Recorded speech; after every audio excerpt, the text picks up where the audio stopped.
Hello बच्चों, चलिए प्रश्न को देखते हैं। प्रश्न दिया गया है, मस्तिष्क को यानी ब्रेन को सहारा और पोषण प्रदान करने वाली कोशिकाएं कौन सी हैं। पहला है एपेंडाइमल कोशिकाएं, दूसरा है माइक्रोग्लियल, तीसरा है एस्ट्रोसाइट्स और लास्ट में ओलिगोडेंड्रोसाइट्स।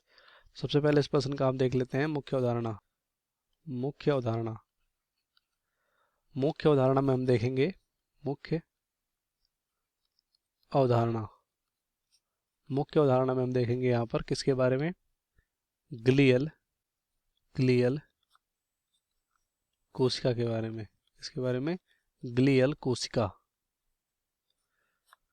तो ग्लियल कोशिका यहाँ पर जो हमारा नर्वस सिस्टम होता है, यानी जो हमारा तंत्रिका तंत्र होता है, तंत्रिका तंत्र, इन तंत्रिका तंत्र में कुछ कोशिकाएं पाई जाती हैं जो कि अधिकतर यहाँ पर ये किसी न किसी तरह की सहारा देती हैं न्यूरॉन्स को। इन्हीं को बोलते हैं हम यहाँ पर ग्लियल कोशिकाएं। तो ग्लियल कोशिकाएं मुख्यतः जो तंत्रिका तंत्र होता है उनमें यहाँ पर मुख्य रूप से 4 प्रकार की होती हैं। तो पहला हम देखेंगे यहाँ पर एस्ट्रोसाइट के बारे में। एस्ट्रोसाइट हो गया, एस्ट्रोसाइट्स ये पहली कोशिका हो गई। दूसरा हम देखेंगे यहाँ पर एपेंडाइमल, किसके बारे में, एपेंडाइमल के बारे में देखेंगे, एपेंडाइमल कोशिकाएं। उसके बाद दूसरा हम यहाँ पर देखेंगे माइक्रोग्लिया,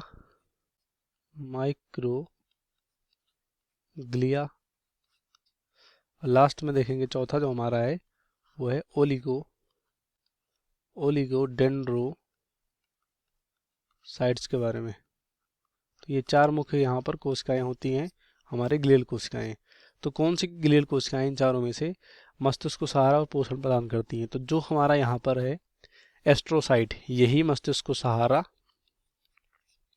और पोषण प्रदान करती हैं। उसके बाद देखें अगर हमारा एपेंडाइमल, तो जो हमारा यहाँ पर एपेंडाइमल कोशिकाएं हैं वो यहाँ पर क्या करती हैं,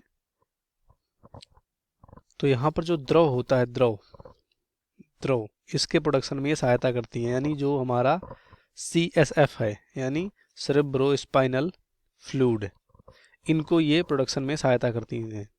उसके बाद हमारा माइक्रोग्लियल है। तो माइक्रोग्लियल यहाँ पर जो हमारी कोशिकाएं होती हैं ये यहाँ पर फैगोसाइटोस करती हैं, यानी भक्षकाणु की तरह काम करती हैं। जो भी फॉरेन या कह सकते हो रोग कारक यहाँ पर आते हैं उनको ये नष्ट करते हैं। उसके बाद लास्ट में हमारा ओलिगोडेंड्रोसाइट। तो ओलिगोडेंड्रोसाइट यहाँ पर जो आवरण बनाते हैं एक्सॉन पर, इसे हम क्या बोलते हैं, माइलिन शीथ। इन्हीं आवरणों का निर्माण करते हैं ओलिगोडेंड्रोसाइट एक्सॉन के चारों तरफ। तो ये यहाँ पर ये भी गलत होगा, बचकाणु ये भी गलत होगा, द्रव ये भी गलत होगा। तो मस्तिष्क को सहारा और पोषण कौन देते हैं, एस्ट्रोसाइट देते हैं। तो राइट आंसर सी होगा। बाकी सभी यहाँ पर गलत हो जाएंगे। उम्मीद करते हैं आपको प्रश्न समझ में आएगा। धन्यवाद।